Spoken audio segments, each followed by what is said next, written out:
डोरोहिदोरो वो anime show है जो आपका गंजेड़ी दोस्त गांजा मारने के बाद इमेजिन करता है, लेकिन ट्विस्ट ये है अगर उस इमेजिनेशन को एक टैलेंटेड आर्टिस्ट स्टोरी में लिखे तो वो कैसे mind blowing characters with one of the best Trippier story लेकर आपके सामने आ सकती है। अब शक्ति मैंने इसलिए बोला क्योंकि ये masterpiece written by one of the best female artist name Q Hayashida with lot of brutality, gore and boob jokes. ये show animated by MAPPA studios in 3D। I know बहुत लोगों को 3D एनिमेशन अच्छी नहीं लगती, मुझे भी नहीं, बट जब 3D एनिमेशन सही से की जाए विद करेक्ट शो तो वो काफ़ी अच्छी निकल कर आ सकती है। एंड आई थिंक मापा done a good job on this one, but I still wishes mad house studio बनाता है ये शो। अगर आपको नहीं मालूम, mad house one of my favourite anime studios. We will talk about them in another video. Kyu Hayashida started this manga in 1999 and finished it September 2018. ये manga publish हुई थी सेनिन मैगजीन ने मंथली इकी पे until 2014 because monthly इकी बंद हो गई थी। उसके बाद इस सीरीज़ को उठाया हाइबाना मैगजीन ने विच आल्सो डाइड इन 2017। ये स्टोरी आज से 24 साल पुरानी है। इसका एनिमे शो आया था 2020 में। Despite being from late 90s, this show possesses modern hints in it, but मेरे ख्याल से डोरोहिदोरो by all means is a classic। Show शुरू होता है एक डायनो हेड से नेम काइमेन। इसका शरीर आदमी का है लेकिन चेहरा किसी रेप्टाइल का। He is very mysterious man with no memory of his past and monster with knife। And ये रहता है प्लेस नेम होल अपनी पार्टनर नेम निकाइडो के साथ। होल वो जगह है जहाँ कोई कानून नहीं है, कई तरह के क्रिएचर से भरी पड़ी है जो दुनिया बर्बाद होने के बाद की सिटी की फील विद मिस्टीरियस ओरा। एक और बात, this is a human realm of this show. यही शो का इंटरेस्टिंग पार्ट है, ये आपको बिना कोई कॉन्टेक्स्ट दिए इसी पजल में छोड़ देता है जो आप शो देखते हुए, समझते हुए एंड एंजॉय करते हो। जब सब कुछ एक साथ निकल कर आपके सामने आता है, it will blow your mind. कहोगे अगर होल ह्यूमन रैल्म है तो इसकी हालत इतनी बुरी क्यों है? उसका कारण है इस दुनिया के मैजिक सोर्सेस नहीं जो आप यूजुअली देखते हो बड़े गाउन में हुड के साथ चैंट करते हुए मैजिक करते हैं।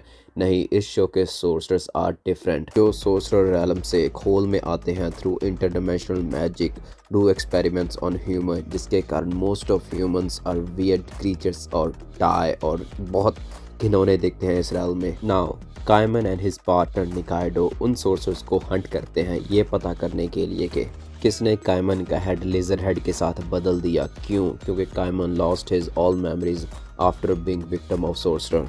Caiman is very unique in his own way क्योंकि magic does not work on him after he got lizard head. Caiman अपना सारा टाइम मैजिकल फैसिलिटीज में बताता है जो एक्सपेरिमेंटल विक्टिम्स को बचाते हैं, उनका इलाज करते हैं and hunting down every sorcerer जो होल में आता है। एक बात और, काइमन के मुंह में एक आदमी रहता है, सो जब भी काइमन एंड निकाइडो किसी भी सोर्सरर्स को पकड़ते हैं, Caiman bite down their head to ask that man whether this is the sorcerer और not that did magic on Caiman. General answer is always no.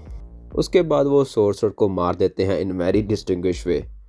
This show does not hold back in violence and blood. इस show में बहुत extreme level की brutality दिखाई देती है जो I love it, but magic होने के कारण अगर आपका सर टूट जाए, हाथ कट जाए, आपका लिम्ब टू लिम्ब, आप एक मीट ब्लॉब बन जाओ, you can recover with magic. अब बात करते हैं इसकी आर्टिस्ट क्यू हशीदा के बारे में जिन्होंने ये मांगा लिखी एंड ड्रॉ की है। Q Hashida is from Tokyo and उनके बारे में बहुत कम इंफॉर्मेशन है इंटरनेट पे। I could not find her even one photo. अगर आपको कहीं से मिलती है तो please write me down in comment section. Q Hashida की डेडिकेशन इन मांगा को लेकर और जो वो वर्ल्ड बिल्डिंग को ड्रॉ करती हैं उससे पता लगता है how talented she is. Hashida use unique technique जिसे स्क्रैच हैप्पी कहते हैं जो इलस्ट्रेशन को काफ़ी डर्टी एंड शार्प दिखाता है एंड आई थिंक ये बहुत ज़्यादा सूट करती है हशीदा के आर्ट स्टाइल को बिकॉज जैसे वो करैक्टर डिज़ाइन करती हैं, जो उनका वर्ल्ड पोर्ट्रेयल होता है, एटमॉस्फेयर होता है, वो बहुत अच्छा लगता है इस स्टाइल में। एंड यही टेक्निक एनिमे में भी बहुत अच्छी तरह से कॉपी की गई है जो एनिमे शो को और भी नेचुरल सोर्स मटेरियल के करीब लाती है and help to build faithful adaptation of manga. मेरी फेवरेट चीज़ है इस शो की सोर्सर्स मास्क। जो मास्क पहनते हैं they look very cool yet distinguish and look awesome. इस शो में अकेला होल ही नहीं, यहाँ पर sorcerer style, devils and hell भी है, जो एक तरह से डिवीजन दिखाती है क्लासेस एंड सोशल स्टेटस में। और हाँ, डेविल सबसे ऊपर आते हैं, they are at the top of food chain. इस दुनिया में मैजिक बहुत अलग तरीके से दिखाया गया है in form of black dust. Her sorcerer के अंदर एक स्पेशल ट्यूब से बाहर निकलता है। हर एक सोर्सर का एक अलग अलग मैजिक है। जैसे कोई आदमी को एक मीट ब्लॉब बनाकर उसे फिर भी जिंदा रख सकता है, एंड कोई किसी को मशरूम में बदल सकता है सिर्फ एक वेप ऑफ डस्ट से। जैसे जैसे कहानी आगे बढ़ती जाती है, काइमन एंड निकाइडो उसकी लॉस्ट मेमोरीज को ढूंढते हुए उसके लिजर्ड हेड को फिर से ह्यूमन में बदलने आगे बढ़ते जाते हैं, और हम नए नए कैरेक्टर से मिलते रहते हैं। And trust me, every character is a likeable character. एक कैरेक्टर को बहुत अच्छे से प्रेजेंट किया गया है, and you will be introduced to their past ups and downs and their abilities, जिसे देखकर आप और भी उनसे कनेक्ट कर पाओगे। एंड ये सब सिर्फ 12 एपिसोड के रन टाइम में दिखाया जाता है, लेकिन फिर भी स्टोरी बहुत रश फील नहीं होती, बहुत अच्छे से प्रेजेंट की गई है। हाउएवर, जैसे जैसे आप शो देखते जाओगे, you will become more confused in new mysteries while solving the previous one. पर यही तो खूबसूरती है इस शो की। अगर आप शो देखकर कंफ्यूज फील करो तो हाईली सजेस्टेड गो रीड मांगा, one of my favourite मांगाज I ever read. You will enjoy it for sure. अगर आप यहाँ तक वीडियो में बने हुए हैं तो thank you, I appreciate it really. अगर और भी ऐसी वीडियोस देखनी है, please check out my YouTube channel.